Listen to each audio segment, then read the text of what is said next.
Hey guys, it's Ivan from Indoor Ivan and welcome back to my channel. If you are new, I would love it if you subscribe and like this video. It does really help me out. Before I begin our video for today, I would like to say thank you to all of the new subscribers that I do have for this channel. Thank you for giving me the opportunity to either inspire you or give you tips with gardening, whether it's outdoor plants or indoor plants.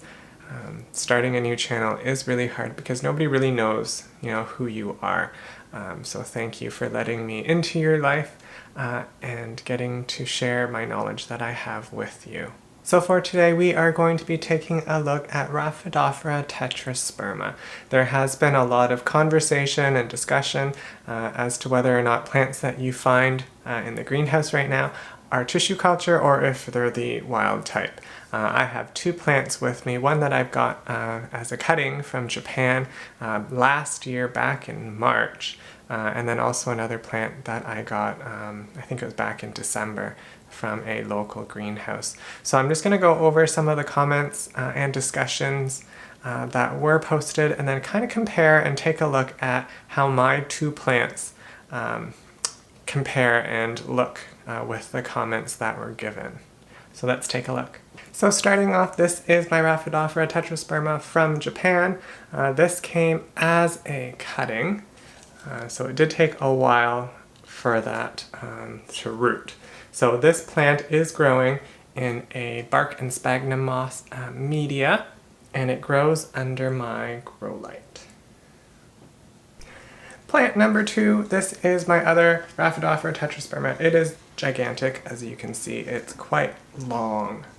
So this guy is the guy that I got back in December from a local greenhouse. It grows in a peat-based soil, and it has been growing on my table close to a south-facing window.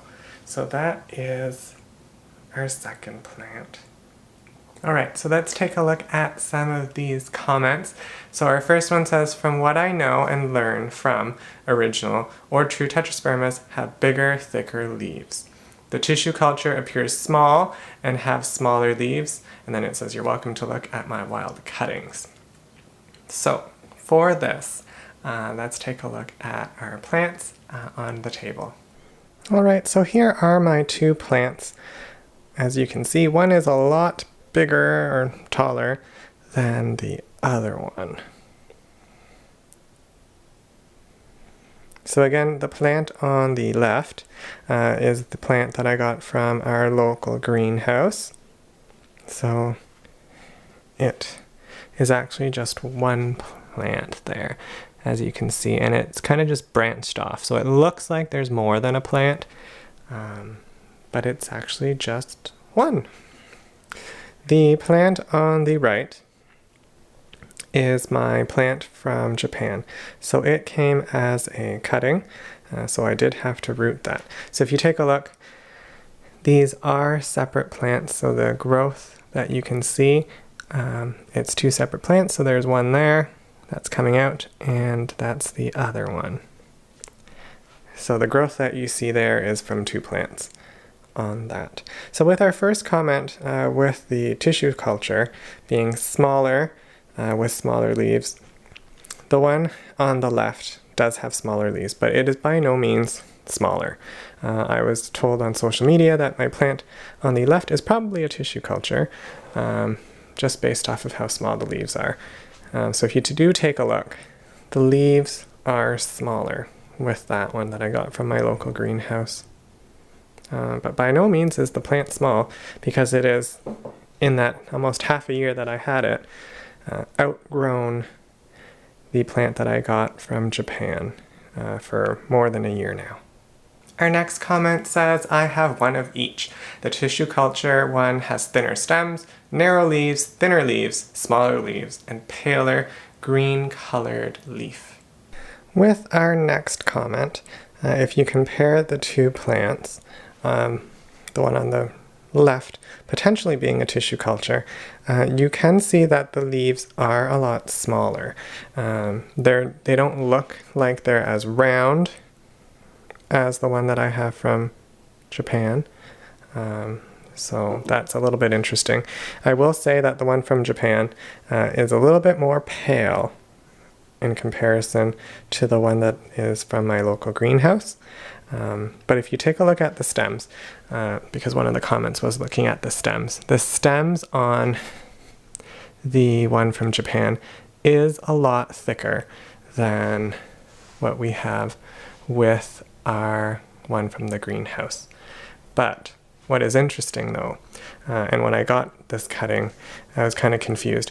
You will notice though that the new growth from the cutting is so much thicker than the actual cutting itself. And when I started growing it, I had no idea what was going on. Like you can see that it's super like thick there. So that to me was a little bit strange because the original stem is quite thin. It's actually even a little bit thinner than the one from the greenhouse. So I don't know, I don't know what's going on because they're almost the same original thickness. So who knows? And then our next comment says, TC, tissue culture or not, it's the same species, just different maturity. So our next comment looks at the maturity of our plants. This to me makes logical sense. So if you take a look at the plant on the right, that came from a mother plant. It was snipped off, sent to me, and I rooted it, compared to the one from the greenhouse, which they supposedly might have had to tissue culture. You can see, from these smaller leaves there, our juvenile leaves, that this plant was probably a lot younger. It might have been given some hormones or some sort of chemicals to make it grow a lot faster and branch, who knows? But that could explain the difference between how these two plants look. Non-TC are more sought after due to lack of deformities. Non-TC, you're either getting a seed-grown plant or a cutting from a seed-grown plant. However, non-TC plants grow slower than TC usually. So our next comment is interesting with the idea of deformities. My undergrad was actually in genetics, so it's interesting to kind of take a look at how genetics might play a role. By no means am I a tissue culture specialist, but when you do take tissue culture for a plant, you're cloning it. So any of the characteristics in that plant will be replicated compared to if a plant is grown from seed, you do have that genetic variability. As to whether a plant is actually deformed, I wouldn't say that a plant is deformed in any way, because each plant is unique in its own way. It's how we see those characteristics. With the leaves, though, I will point out that the one from the greenhouse that I got, they do look a little bit different. Not all the leaves are like this, but if you take a look at how the slits are, they're kind of closed. You see that little tip part there that keeps that little fenestration closed there. Some of them do open up, but for the most part, a lot of our slits do remain fairly closed. Like that one is probably one of the odd ones out. But if you take a look, for the most part, the slits don't open that wide. With my plant from Japan though, however, you can see that there's a lot more leaves where that slit, it widens.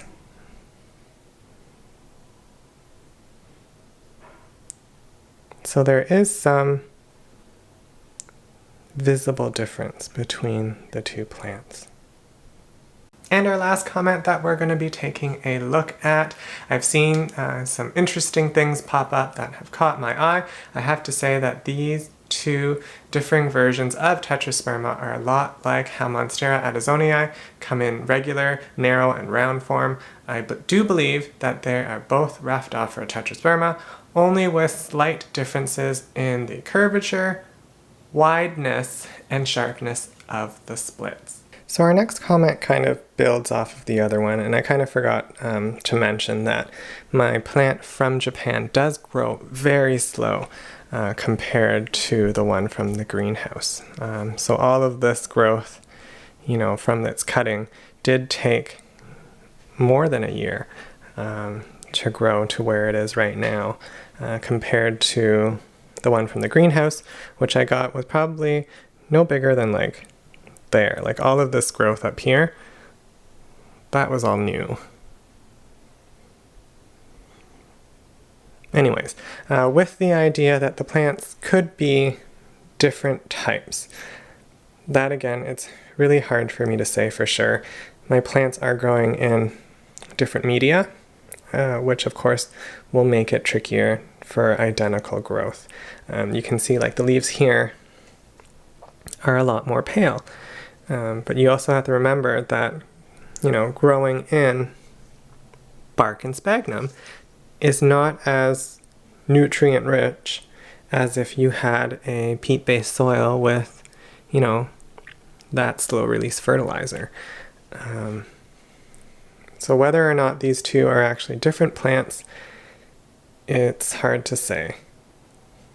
But they do certainly look like different plants. Again, with the slits and how they look, the wideness of the leaves overall, there is some of that variability that you see there. Anyways, that is it for this video. I hope you enjoyed it. This was more just for observation, kind of comparing my two plants to the comments that are floating out there and the different theories that people have on Rhaphidophora Tetrasperma as to whether or not my plants are non-tissue culture or tissue culture. I don't know. It's hard to know for sure because there is so much phenotypic plasticity in plants.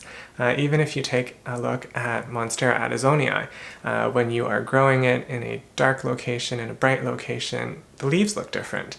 If it's climbing or if it's crawling, they look different. So I feel like only time will tell whether or not these two plants that I do have are what I believe that they might be. It's tricky though, because they're growing in different media, they are growing in different settings. So unless if I have them in identical soil, identical lighting, identical pots, I don't know. Anyways, that is it for this video. I hope you enjoyed it. Until next time, bye.